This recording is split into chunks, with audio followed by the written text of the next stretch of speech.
హల్లెలూయా. దేవుని నామమునకు మహిమ కలుగునుగాక. చేరి వచ్చిన దేవుని పిల్లలకి ప్రభు అయినటువంటి యేసుక్రీస్తు నామమున మీకు కృపయు కనికరము సమాధానములు కలుగునుగాక. ఈ సమయంలో మనము దేవుని యొక్క వాక్య భాగంలోనికి వెళ్ళిపోదాం. దేవుని పిల్లరా, గడిచిన ఆదివారం రోజున మనము 7 గ్రంథములను గురించి 7 ముద్రల గ్రంథముల గురించి మనము తెలుసుకున్నాం.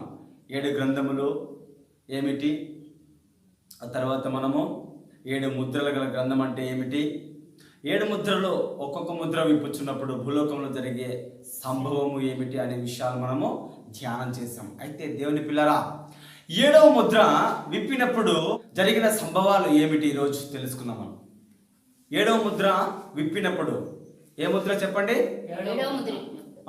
7 ముద్రల గల గ్రంథంలో 7వ ముద్ర విప్పినప్పుడు జరిగిన సంభవాలు ఈరోజు మనం తెలుసుకొని దేవుని యొక్క వాక్యాన్ని ముగించుకుందాం.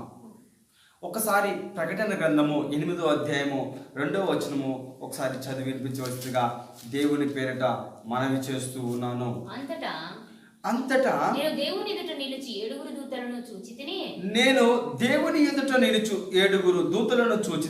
వారికి 7 బూరలు ఇయ్యబడెను.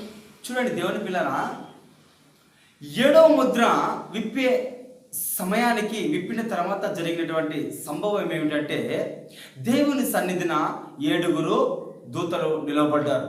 ఎవరి దగ్గర? దేవుని దగ్గర. అయితే వారికి 7 బూరలు ఇవ్వబడ్డాయి. ఎన్ని బూరలు ఇవ్వబడ్డాయి? 7 బూరలు ఇవ్వబడ్డాయి. దేవుని పిల్లరా, బైబిల్ గ్రంథంలో కొన్ని బూరల గురించి రాయబడ్డాయి. కడబూర అని, దేవుని బూర అని, 7 దేవదూతలు ఊదే 7 బూరలు అని బైబిల్ గ్రంథంలో రాయబడే దేవుని పిల్లరా. అయితే దేవుని బూర వేరు, దేవదూత బూరలు వేరు. దేవుని బూరను దేవుని బూరగానే చెప్పాలి, దేవదూతల బూరల గురించి దేవదూతల బూరలనే చెప్పాలి. ఈ 2 బూరలు మనము ఒకే విధంగా అనుకున్నామంటే పొరపడతాం దేవుని పిల్లల. హల్లెలూయా. అయితే 7వ ముద్ర విప్పినప్పుడు 7 దూతలు దేవుని సన్నిధిలో నిలబడి ఆ 7 బూరలు ఊదుటకై 7 బూరలు పట్టుకొని సిద్ధపడ్డారు అనమాట. హల్లెలూయా. అయితే ఈ 7 దూతలు ఎవరు? వీరి పేర్లు ఏమిటి? వీరి యొక్క అధికారం ఏమిటి? వీరి యొక్క ఆధిక్యత ఏమిటి? దేవుని పిల్లరా, హల్లెలూయా. ఆ తర్వాత 7 బూరల గురించి మనం తెలుసుకుందాం. 7 దూతలు ఎవరు? వారి పేర్లు ఏమిటి? వారి ఆధిక్యత ఏమిటి? వారికి అధికారం ఏమిటి? ఆ తర్వాత దేవుని పిల్లరా, 7 బూరలు ఏమిటి? ఈ 7 బూరలు ఒక్కొక్క దేవదూత బూర ఊదుతున్నప్పుడు భూలోకంలో జరిగే సంభవాల గురించి, ఫలితాల గురించి మనం ఈరోజు తెలుసుకుందాం. దేవుని దయ వలన, దేవుడి కృప వలన ఈరోజు ఈ విషయాలు మనము ధ్యానం చేస్తాం. దేవుని పిల్లల, హల్లెలూయా. దేవుని నామమునకు మహిమ కలుగునుగాక. మొదటగా మనం చూసినట్లయితే ఈ 7 దూతలు ఎవరంటే ప్రధాన దూతలు. ఎవరు చెప్పండి? ప్రధాన దూతలు. హల్లెలూయా. దేవుని నామమునకు మహిమ కలుగునుగాక. అయితే దేవుని పిల్లరా, వీరి పేర్లు, ఈ 7 దేవదూతల పేర్లు బైబిల్ గ్రంథంలో వ్రాయబడలేదు. 2 పేర్లు మాత్రమే బైబిల్ గ్రంథంలో ప్రస్తావన చేయబడ్డాయి. అయితే అప్రమాణిక గ్రంథమైనటువంటి తోబట, హనోకు గ్రంథాలలో వీరి పేర్లు రాయబడ్డాయి. వారి పేర్లు ఏమనగా, ఆ యొక్క 7 దూతల పేర్లు ఏమిటి అంటే మిఖాయేలు. ఎవరు?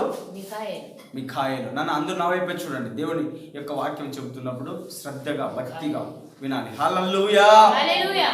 మొదట వారు ఎవరు అంటే 7 దూతలు. వారు ప్రధాన దూతలని మనం చెప్పుకున్నాం. ఆ 7 దూతల పేర్లు బైబిల్ గ్రంథంలో వ్రాయబడలేదు. అయితే అప్రమాణిక గ్రంథమైనటువంటి టోబట గ్రంథము, హనోకు గ్రంథమైనటువంటి గ్రంథములలో వీరి పేర్లు రాయబడ్డాయి. వారి పేర్లు ఏమిటంటే, మొదట మిఖాయేలు. మిఖాయేలు ఏం చేశారు? ఆయన పని ఏమిటి అంటే, మిఖాయేలు యొక్క దేవదూత పని ఏమిటంటే యుద్ధము చేసేవాడు. యుద్ధము చేయువారు. హల్లెలూయా. దేవుని నామమునకు మహిమ కలుగును గాక. ప్రకటన గ్రంథము మనం చూసినట్లయితే 12వ అధ్యాయంలో చదవలసిన పని లేదు అంటారా, మిఖాయేలు యుద్ధం చేసినట్లు. ఆ తర్వాత మనం చూసినట్లయితే 2 రాజుల గ్రంథంలో మనం చూసినట్లయితే 19వ అధ్యాయంలో అశ్షూరు దండుపేటలోనికి వచ్చి 185,000 మందిని ఆ రోజు రాత్రి హతమార్చినట్లు మనం చూస్తాం. దానియేలు గ్రంథంలో కూడా ఈ మిఖాయేలు దూత మనం చూస్తాం దేవుని. అయితే ఈ మిఖాయేలు ఏంటంటే దేవుని పక్షమున యుద్ధము చేసేటువంటి వాడు. ఈ దేవదూత ఏం చేసేవారు?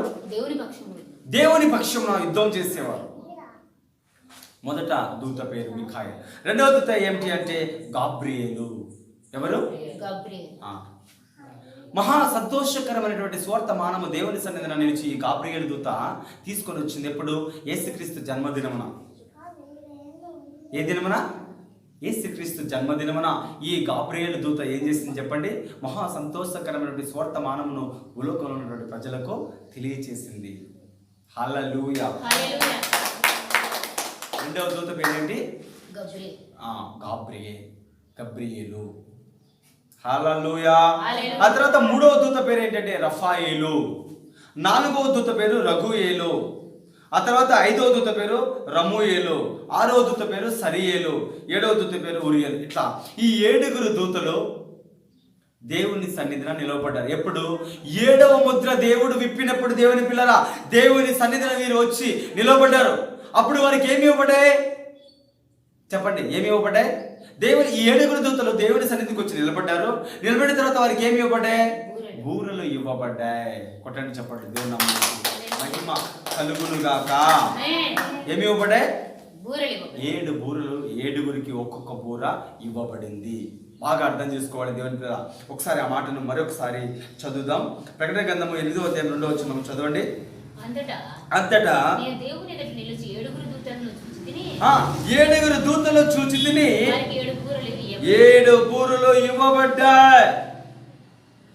6వ వచనాన్ని ఒకసారి చదివి వినిపించవలసిందిగా దేవుని పేట మనం చేస్తున్నాను. అంతటా 7 బూరలు పట్టుకొని ఉన్న ఆ 7 దూతలు ఊదుటకు ఆ బూరలు వారికి ఇవ్వబడ్డ బూరలు ఒక్కొక్కరు ఊదడానికి వారు సిద్ధపడ్డారు. దేవుని పిల్లలు బాగా అర్థం చేసుకోవాలి. ప్రకటన గ్రంథాన్ని మనం ధ్యానం చేసేటప్పుడు ఆ మాటలు మంచిగా మనం అర్థం చేసుకోవాలి. 7 ముద్రల గ్రంథాన్ని విప్పుతూ ఉంటే భూలోకంలో ఒక్కొక్క సంభవం జరిగింది. అయితే 7వ ముద్ర విప్పే సమయానికి దేవుని సన్నిధిన 7 దూతలు వచ్చి నిలబడ్డారు. ఆ 7 దూతలకు ఏమి ఇవ్వబడ్డాయి? వారి చేతిలో ఏమున్నాయి? బూరలు ఉన్నాయి. అయితే వారు దేనికి సిద్ధపడ్డారు? ఒక్కొక్క బూరను ఊదడానికి సిద్ధపడ్డారు. హల్లెలూయా. దేవుని నామమునకు మహిమ కలుగును గాక. హల్లెలూయా. చూడండి దేవుని పిల్లరా, 7 బూరలు వారు ఊదడానికి సిద్ధపడ్డారు. ఈరోజు 4 బూరలు ఊదితే ఆ యొక్క దూతలు ఏమి జరుగుతుంది, భూలోకంలో ఏమి సంభవిస్తుంది అనే విషయాలు మనము ధ్యానం చేస్తాం. చదవండి దేవుని పిల్లరా, ప్రకటన గ్రంథము 8వ అధ్యాయము 7వ వచనం ఒకసారి చదివి వినిపించవలసిందిగా దేవుని పేరిట మనవి చేస్తూ ఉన్నాను. చూడండి దేవుని పిల్లరా, మొదట దూత బూర ఊదినప్పుడు రక్తముతో మిళితమైన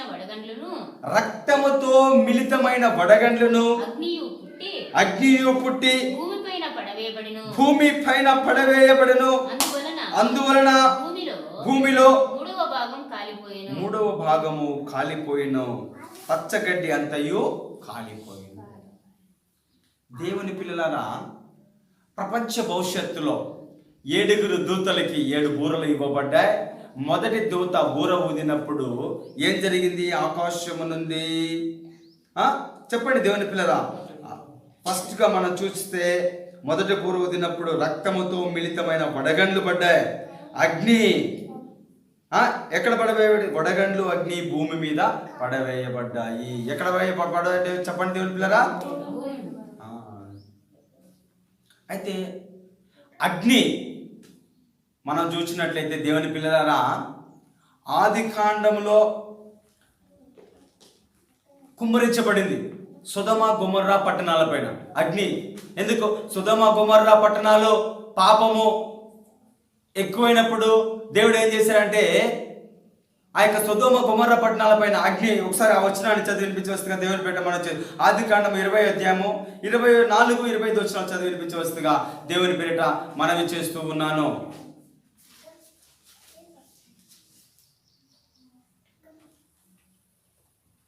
హల్లెలూయా.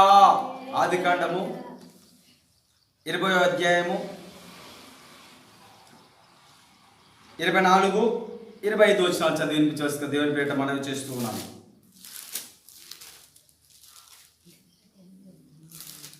హల్లెలూయా. 19వ అధ్యాయము 24వ అధ్యాయము 25 వచనం 19వ అధ్యాయము 24, 25 వచనాలు చదివి వినిపించవలసిన దేవుడు. అప్పుడు యెహోవా సొదొమ మీదను యెహోవా సొదొమ మీదను గొమొర్రా మీదను యెహోవా యుద్ధ నుండి గంధకమును అగ్నిని ఆకాశము నుండి కురిపించి ఆ పట్టణములను ఆ మైదానం అంతటిని పట్టణంలో నివసించిన అందరిని ఏం చేశారు? నేలమూలకులను నాశనం చేసెను. హల్లెలూయా. చూసారా దేవుని పిల్లలారా, గతంలో బైబిల్ గ్రంథంలో ఆదికాండములో మనం చూసినట్లయితే దేవుడు ఆకాశం నుండి అగ్ని గంధకమును కురిపించి సొదొమ గొమొర్రా పట్టణాలను కాల్చివేశాడు. ఆ తర్వాత వడగండ్లు ఎప్పుడు కురిపించాడు ఆయన? ఇశ్రాయేలీయులను ఫరో ఐగుప్తు దేశం నుంచి పంపనప్పుడు ఏం చేశాడు ఆయన? వడగండ్లను కురిపించాడు. అదేవిధంగా ప్రపంచ భవిష్యత్తులో యేసుక్రీస్తు ప్రభుల వారు ఆ యొక్క బూరలు ఊదే సమయంలో ఈ యొక్క అగ్నిని వడగండ్లను భూమి మీద కుమ్మరించబోతున్నాడు. అయితే అగ్నియో వడగండ్లు భూమి మీద కుమ్మరించినప్పుడు భూమికి జరిగిన నష్టం ఏంటంటే భూమిలో ఉన్నటువంటి 3వ భాగం అంతా కాలిపోయింది. చెట్లు కాలిపోయాయి. దేవుని పిల్ల హల్లెలూయా. దేవుని నామమునకు మహిమ కలుగును గాక.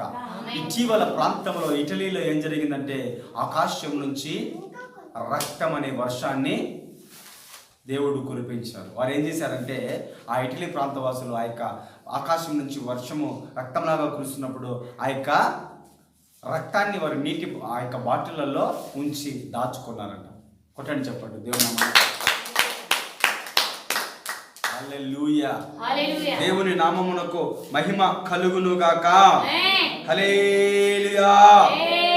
అయితే ఇట్లు గతంలో జరిగినటువంటి ఈ సంభవాలు ఏదైతే ఉన్నాయో అవే సంభవాలు ప్రపంచ భవిష్యత్తులో మళ్ళీ యేసుక్రీస్తు ప్రభుల వారు వడగండ్లను అగ్నిని ఆకాశం నుంచి రక్తమును ఆయన కురిపించబోతున్నాడు. హల్లెలూయా. దీని వలన ఫలితం ఏంటంటే చెట్లు కాలిపోయాయి. ఏమయ్యాయి? చెట్లు కాలిపోవటం వలన మానవునికి ఒక నష్టం జరుగుతుంది. మనము పీల్చుకునేది ఆక్సిజన్, మనము విడిచిపెట్టేది కార్బన్ డైఆక్సైడ్. మనకు ఆక్సిజన్ ఎవరిస్తారు? చెట్లు ఇస్తాయి. అయితే చెట్లు కాలిపోవడం వలన ఆక్సిజన్ దొరకదు.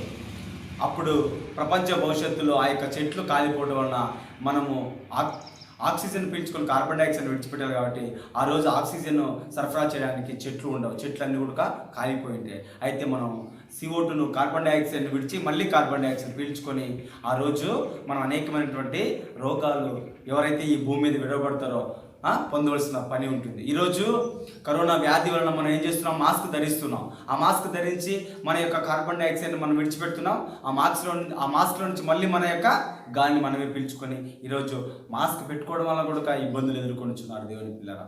హల్లెలూయా. దేవుని నామమునకు మహిమ కలుగునుగాక. అది ఒకటి నష్టం అవుతుంది.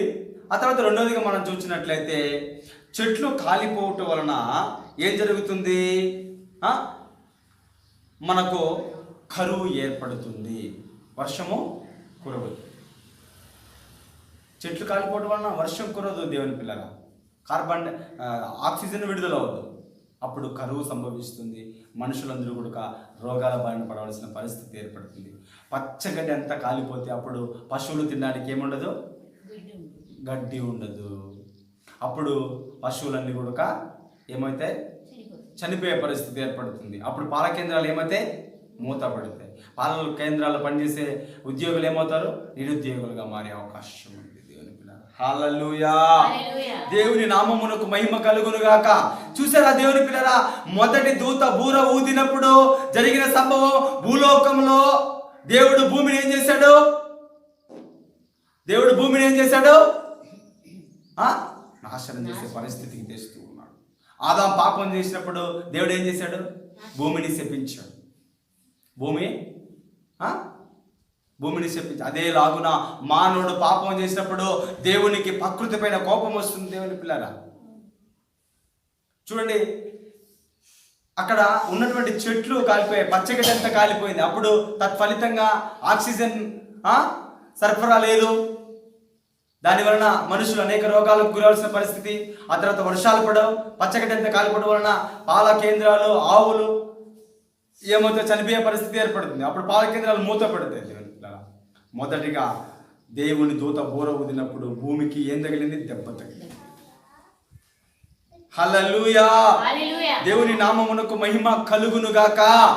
ఆ తర్వాత దేవుని పిల్లరా, రెండవ దూత బూర ఊదినప్పుడు జరిగిన ఫలితం ఏమిటో చూద్దాం. ఒకసారి ఆ యొక్క రెండవ బూర గురించి చదివి వినిపించవలసిందిగా దేవుని పేట మనవి చేస్తున్నాం. ప్రకటన గ్రంథము 8వ అధ్యాయము 8-9 వచనాలు చదవండి. రెండవ దూత బూర ఊదినప్పుడు అగ్ని చేత మండుచున్న పెద్ద కొండ వంటిది ఒకటే సముద్రములో పడవేయబడెను.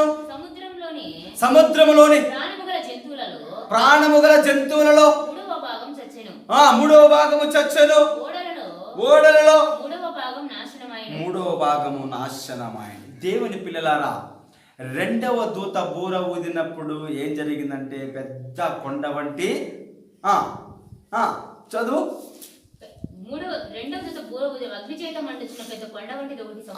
చూడండి దేవుని, అగ్ని వంటి పెద్ద కొండ ఒకటి సముద్రంలో పడవేయబడింది. తత్ఫలితం ఏం జరిగింది? సముద్రంలో ప్రతి జీవి మూడో భాగం నాశనం.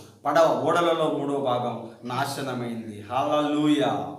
సముద్రపు ఒడ్డున ఏం చేస్తారు చెప్పండి? ఉప్పు పండిస్తారు. అయితే ఆ రోజు ఈ యొక్క పెద్ద అగ్ని సముద్రంలో పడవేయడం వల్ల ఉప్పు పండించడానికి అవకాశం ఉండదు. సముద్రపు చేపలు మనం ఆహారంగా తింటున్నాం. ఆ రోజు సముద్రంలో మూడో భాగం చేపలన్నీ చచ్చిపోతాయి.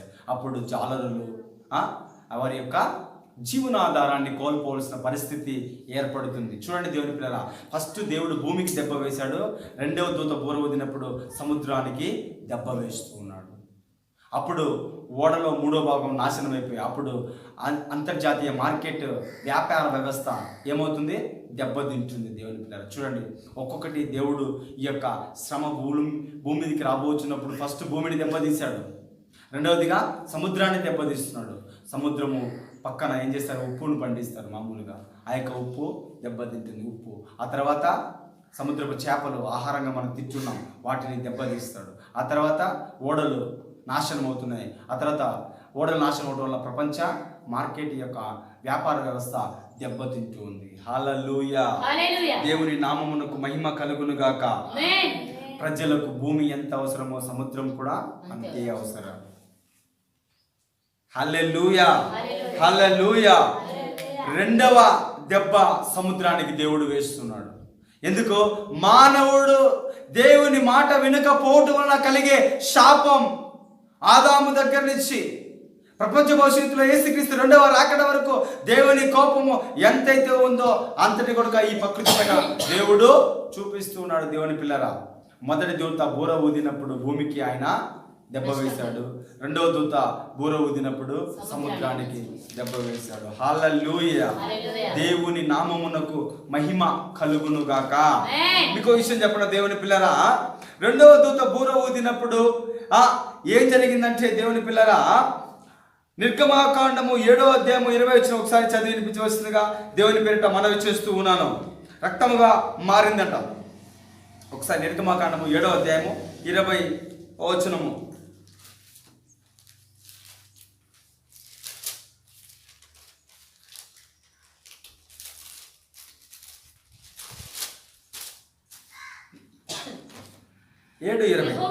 యెహోవా ఆజ్ఞాపించినట్లు మోషే అహరోనులు చేసిరి.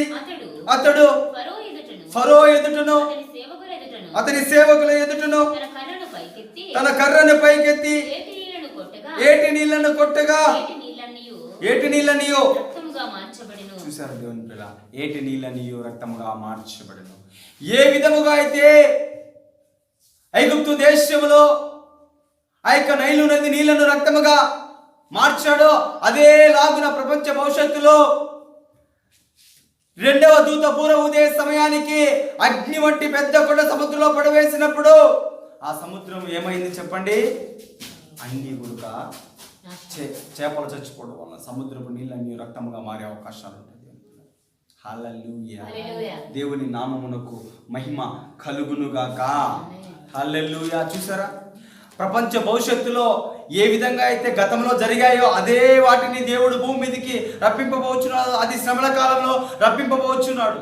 అవన్నీ కూడా మనకు దృష్టాంతములుగా ఉంచిపోయినట్లు బైబిల్ సెలవిస్తుంది. దేవుని పిల్లల, సొదొమ గొమొర్రా పట్టణాలపైన అగ్ని ఏ విధంగా కుమ్మరించాడో అదే విధంగా ఆకాశం నుండి అగ్ని ఆయన కురిపించబోతున్నాడు.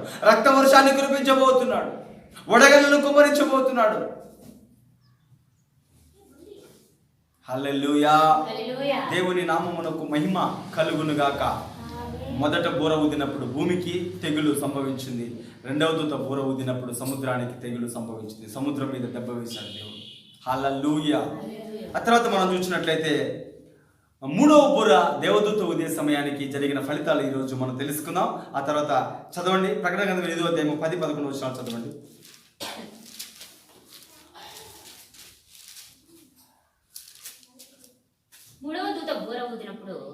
చూసారా దేవుని పిల్లరా, మూడవ దూత బూర ఊదినప్పుడు దివిటి వలె మండుచున్న యొక్క పెద్ద నక్షత్రము ఆకాశం నుండి రాలి నదుల మూడవ భాగం మీద నీటి బుగ్గల మీదను పడేను. ఏం జరిగింది? పెద్ద నక్షత్రం ఒకటి ఆకాశం నుండి రాలిన తర్వాత నదుల మూడవ భాగము మీదను నీటి బుగ్గల మీదను ఆ యొక్క నక్షత్రం పడింది. ఆ నక్షత్రానికి మాచిపత్రి అని పేరు.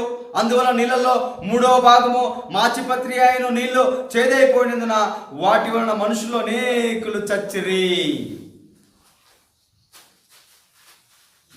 దేవుని పిల్లల, ఈ నక్షత్రం ఎప్పుడైతే నదుల మీద నీటి బుగ్గల మీద రాలుతుందో అప్పుడు నీరు ఏం మారిపోయింది? చేదుగా మారిపోయింది.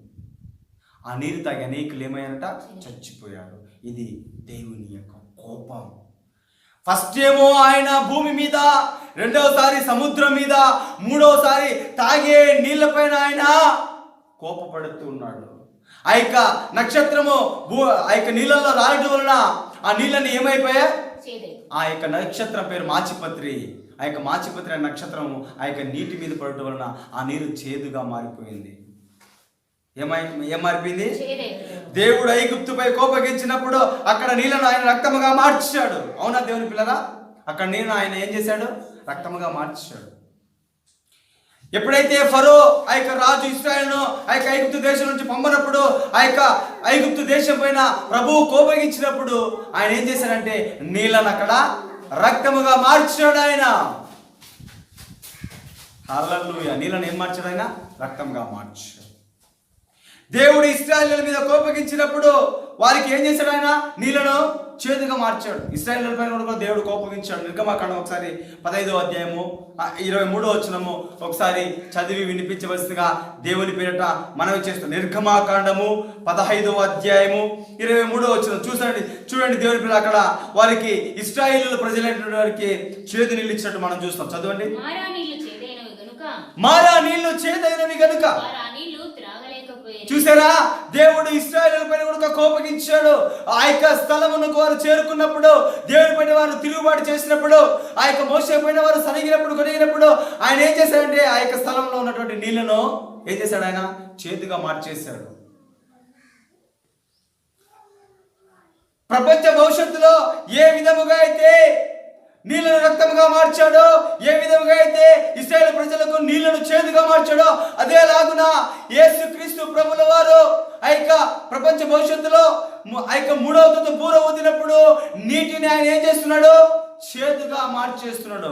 ఆ నీరు తాగిన తర్వాత అనేకులు చచ్చిపోయారు. దేవుని పిల్లరా, ఈరోజు మనము నీళ్లు మినరల్ వాటర్ తాగుతున్నాం. అవసరమైతే వేల రూపాయలు డబ్బులు నీటి కోసం, తాగే నీటి కోసం పెద్ద పెద్ద స్టార్స్, సెలబ్రిటీస్ ఖర్చు పెడుతున్నారంట తాగే నీళ్ళ కోసం. వేల రూపాయలు, లక్షల రూపాయలు. వారు తాగే నీటి కొరకు పెద్ద పెద్ద సినిమా యాక్టర్స్, పెద్ద పెద్ద రాజకీయ నాయకులు, పారిశ్రామికవేత్తలు, వ్యాపారవేత్తలు, శాస్త్రవేత్తలు, సైంటిస్టులు, మంచి మంచి సెలబ్రిటీస్ తాగే నీటి కోసము వేల రూపాయలు, లక్షల రూపాయలు హెచ్చిస్తున్నారంట ఒక లీటర్కి, దేవుని పిల్లరా. అయితే ప్రపంచ భవిష్యత్తులో మూడవ దూత బూర ఊదే సమయానికి ఆ యొక్క నదుల పైన, జలధారల పైన ఆ యొక్క మాచిపత్రి నక్షత్రము పడినప్పుడు ఆ నీళ్ళన్నీ ఏమవుతున్నాయి? చేదైపోతున్నాయి. ఆ నీళ్లు తాగే అనేకులు చచ్చిపోతున్నారు. ప్రభా, నేను ఈ నీళ్ళు ఎలా తాగగలను? నేను మినరల్ వాటర్ తాగేవాడిని అంటే ఆ రోజు నువ్వు ఆ నీరు తాగాలి, చావాలి. ఎందుకంటే నువ్వు రక్షణ పొందిన వాడివే, ఆ స్థితిలో ఉంటావు. రక్షణ పొందితే నేడే అనుకూల సమయం, కృపాకాల సమయము, సంఘకాల సమయం, పరిశుద్ధాత్మ కాల సమయము. కాబట్టి ఈ సమయంలోనే ఇదే మంచి అనుకూల సమయము, ఇదే రక్షణ దినము, ఇదే నువ్వు ప్రభువుని విశ్వసించినట్లయితే ఆ యొక్క శ్రమ నుంచి నువ్వు తప్పింపబడతావు. ఆ చేదు నీరు తాగకుండా నువ్వు తప్పింపబడతావు. ఆ చేదు నీరు తాగి చచ్చిపోయే పరిస్థితి ఆ రోజు ఉంటుంది. ఎవరికి? విడబడిన వారికి, రక్షణ పొందిన వారికి. హల్లెలూయా. దేవుని నామమునకు మహిమ కలుగునుగాక. చూసారా దేవుని పిల్లరా? మొదట భూమిని ఆయన దెబ్బతీశాడు, రెండవదిగా ఆయన సముద్రాన్ని దెబ్బతీశాడు, మూడవదిగా తాగే నీరును ఆయన దెబ్బతీస్తూ ఉన్నాడు. అది ఆ రోజుల్లో తాగడానికి మంచి నీళ్ళు దొరకవు.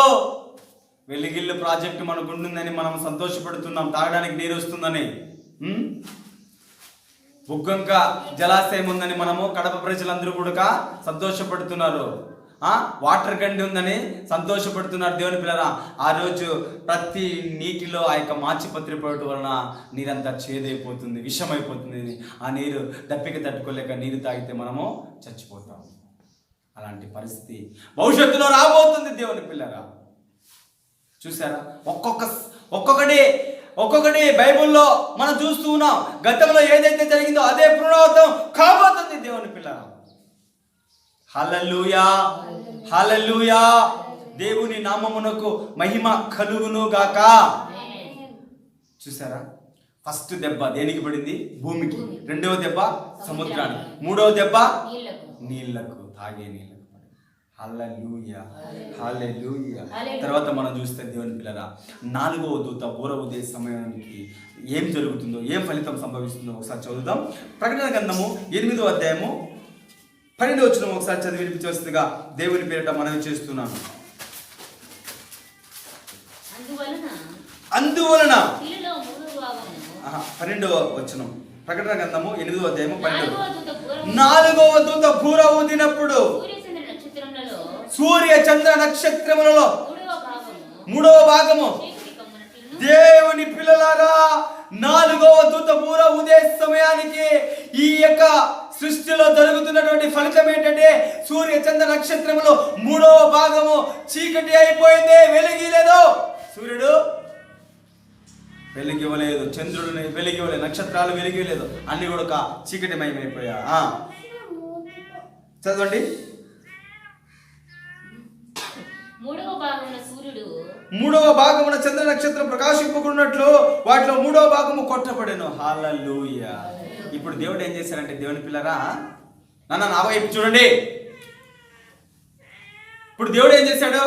హల్లెలూయా. దేవుని నామమునకు మహిమ కలుగును గాక.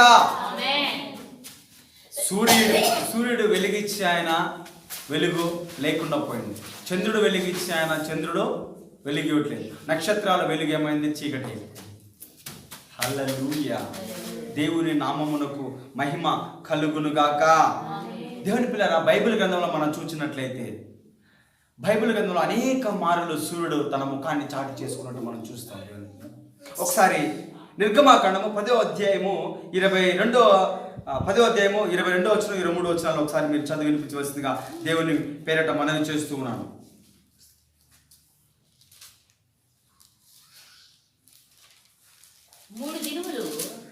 మూడు దినములు ఒకరినొకడు కనుగొనలేదు, ఎవడును లేవలేకపోయెను. తానున్న చోటు నుండి లేవలేకపోయెను. అయినను ఇశ్రాయేలులందరికీ వారి నివాసంలో వెలుగుండెను. హల్లెలూయా. 22 వచ్చిన ఒకసారి చదవండి. మోషే ఆకాశం వైపు తన చెయ్యి ఎత్తినప్పుడు మోషే ఆకాశం వైపు తన చెయ్యి ఎత్తినప్పుడు ఐగుప్తు దేశమంతయు 3 దినములు గాఢాంధకారమాయెను. 3 దినములు గాఢాంధకారం అయిపోయింది. దేవుని పిల్లరా, ఎట్లాంటి తెలుసా? గాఢాంధకారం అంటే వారి చేతుల్లో ఉన్నటువంటి వారి యొక్క ఆ రేఖలు కూడా కనిపించినటువంటి గాఢాంధకారం అయిపోయింది.